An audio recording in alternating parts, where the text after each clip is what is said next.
In continuation with the list of animals that are brought in the Mishnah in Pirkei Avos by Rabbi Yehuda ben Seiman, recorded in the Torah and in the Shulchanaruchharav and the Madura Basra, chapter 1, Halacha 1. The first animal listed we mentioned yesterday in yesterday's class on being as bold as a leopard. In today's class we will discuss the second statement, which is that one should emulate the eagle and be as light as the eagle. Kal Kanesha. What does that statement mean? What is one to do to be as light as an eagle, and how does that have any relation to his service of God? So as we stated in previous class, these matters that were brought down here are fundamental matters that must escort a person throughout his Avodas Hashem. The Torah and the Beis Yosef both comment on this statement of be as light as an eagle. And they state that this refers to a lesson for every Jew in that he should control his sight. One is to be as light as an eagle. This refers to one's sight, that one should close his eyes to avoid viewing evil. Just like the eagle changes his glance very swiftly when he flies across the heavens, so too one should swiftly close one's eyes when seeing evil. So explains the Beis Yosef on the Torah. Seeing evil is the beginning of sin, as the images which the eyes see is transformed into a desire of the heart which persuades one to sin. As it says, that when one sees with the eyes, he covets with his heart.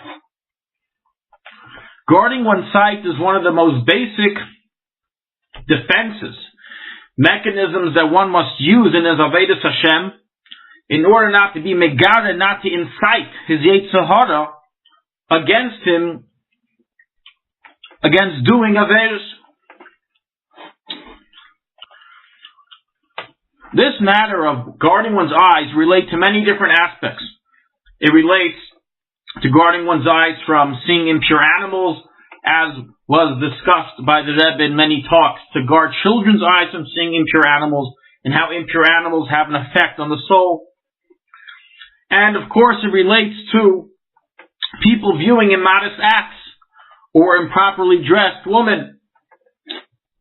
As it is stated in Shulchanaruchharav in Even HaEzer, chapter 21:1, the Mechaber states that it is a biblical prohibition to look at any part of a woman for the purpose of pleasure.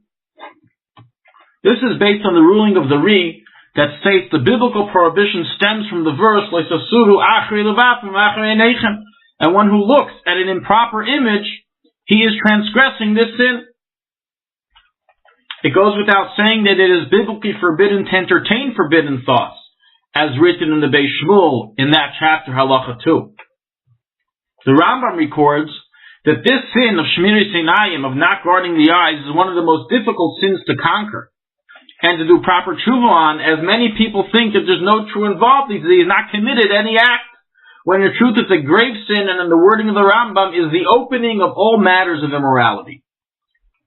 In Kabbalah it's recorded, John Shar Gugum the Arizal recorded in Sefer Charedim, chapter 33, that one who is accustomed to sin with his eyes, he is Mixgalgil, reincarnated into the bird that's called the Re'eh, the vision bird, written in the Torah. The bird that has the same name as the word vision, Re'eh. The Rebbe Rashab in Kuntrus HaAvodah, page 11, has a remarkable description of the severity of sinning with one's eyes and the things that one sees with one's eyes, and the importance of guarding one's eyes. In a free translation of the words of the Rebbe Rashab, forbidden sights and glances is the cause of all matters of evil, as the sages state that the eyes and heart are the two instigators of sin, as one who looks in the end will come to sin. It is known that the main feeling of pleasure is found in the sense of sight, hence explaining why a blind person does not have pleasure in any matter, and is considered like dead. It is for this reason that sight arouses pleasure in oneself. The Rebbe Rashab states a great novelty, that within your power of sight there is included an essential pleasure that's not found in any other sense of the body.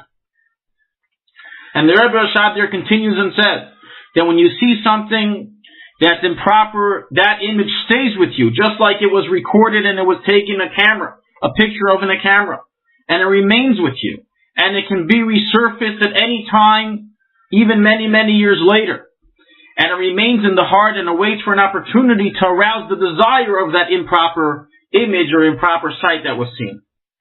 In the wording there, it captures them into a bucket of filth and leads them to the depths of immorality.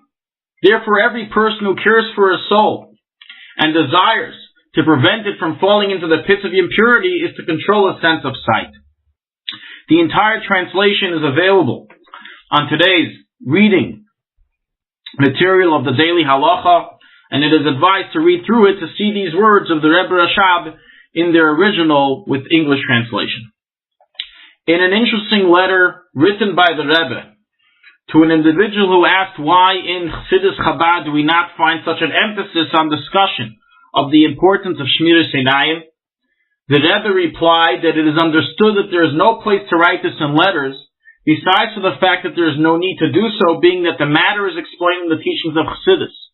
In general, the importance of it can be understood from the saying of the sages that a blind man is considered like he is dead, and hence staring at a forbidden matter which is contrary to the purpose of existence of the eyes is considered a temporary blindness, heaven save us, and even worse so. It is not necessary to lengthen on this obvious matter. The Rebbe here states that looking at something that one's not allowed to look at is kiviyachol causing his eyes to be considered a dead limb for those moments. In conclusion of the words of the Rebbe Rashab there in the Maimer, that the difficulty in controlling one's eyes is only on the onset of one's efforts, and after one takes control of his nature and is able to turn this into a second nature with mere ease.